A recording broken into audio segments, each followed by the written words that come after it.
దేవుని అతి పరిశుద్ధమైన నామానికి మీ అందరికీ వందనాలు, శుభాలు. అందరూ బాగున్నారమ్మా? దేవాదేవుడు మరొక నూతన దినం దయచేసిన దేవాదినకు వందనాలు చెల్లించుకుంటూ ఈ దినపు వాగ్దానం ధ్యానించుకుందామా? ఈ దినపు వాగ్దానం, వారిలో ఒంటరి అయిన వాడు 1000 మంది అగును, ఎన్నిక లేనివాడు బలమైన జనమగును. యెషయా గ్రంథం 60:22 ఈ వాగ్దానం రాయబడింది. ఒంటరి అయిన వాడు 1000 మందిగా చేస్తాడు. నేను అప్పుడు ఇది నన్ను కృంగిదలతోనేమో, నాకు ఎవరో సహాయం చేయట్లేదు అనుకుంటున్నావేమో, నాకు తోడుగా లేరనుకుంటున్నావు, నిరీక్షణ లేదేమో. దేవుడు అంటున్నాడు, నిన్ను 1000 మందిగా చేస్తాను, బలమైన జనంగా చేస్తాను, ఎన్నిక లేని బలమైన జనంగా చేస్తాను. దేవుడు వాగ్దానం అంటే మనల్ని మనకు మనంగా బలమైన జనం మనకు 1000 మంది అవ్వగానే దేవుడు అలా చేయగల సమర్థుడు. నువ్వు నమ్మిన దేవుడు అంతగా గొప్పవాడు. కాబట్టి దీని అంటున్నాడు, ఒంటరిగా నువ్వు కృంగిపోతున్నావేమో, నేను బలహీనాన్ని నువ్వు బలహీనం అనుకుంటున్నామో, ఎన్నిక లేదు, నన్ను ఎవరిని పట్టించుకుంటున్నా, నాతో ఎవరు మాట్లాడరు, నా జీవితం ఇంతే, నా బతుకింతే నువ్వు అనుకుంటున్నావు. ప్రభు అంటున్నాడు, బలమైన జనంగా, గుంపు సమజాతం అంటే యెహోవాను నేను తగిన కాలం ఈ కార్యం త్వరపెట్టేదను.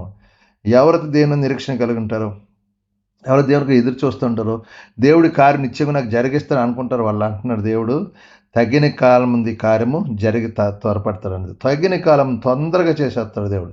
ఎప్పుడంటే దేవుని నిరీక్షణ కలిగినప్పుడు, దేవుని మీద నువ్వు ఆధారపడినప్పుడు, నువ్వు ఒంటరైన కుంగిపోకుండా, ఎన్నికలేని బాధపడకుండా, దేవుని వైపు చూసినప్పుడు దేవుడు తగిన కాలం ముందు నీ కార్యం జరిగించే కృప దేవుడు దయచేయను గాక. ఈ వాగ్దానం ప్రార్థన చేయి, నిన్ను బలమైన జనంగా చేసే కృప దేవాదేవుడు దయచేయను గాక. ఆమేన్. ఈ సమయంలో మీ కొరకు ప్రార్థిస్తాను. మీరు కూడా నాతో ఏకీపించిన ప్రార్థన. సర్వాధికారియు మహాగండు పరిశుద్ధ కృపగల యేసు కనికరపుండా నీకు వందనాలు. మరొక నూతన దినం దయచేసి ఈ దినమంతా మీరు ఎక్కల చాటును భద్రపరచని, కాచి కాపాడని, దీనికి వెళ్ళే ప్రతిఫల జయాన్ని విజయాన్ని దయచేయి. మా పనుల భారం ఒత్తిళ్ళు తీసి, మాకున్న పరిస్థితి బలహీనతలు దూరపడి, మాకున్న బంధకాల నుంచి విడుదల దయచి, సమస్యల నుంచి విడిపించండి, పనుల భారం తగ్గించండి, బలహీనంగా ముట్టండి, స్వస్థపరచండి అయ్యా. తాగుడు వ్యసనాల నుంచి విడిపించి, అప్పులు బంధకాల నుంచి విడిపించి, కుటుంబ సమస్యలు విడుదల, అప్పులు బంధకాల నుంచి విడుదల దాయించండి.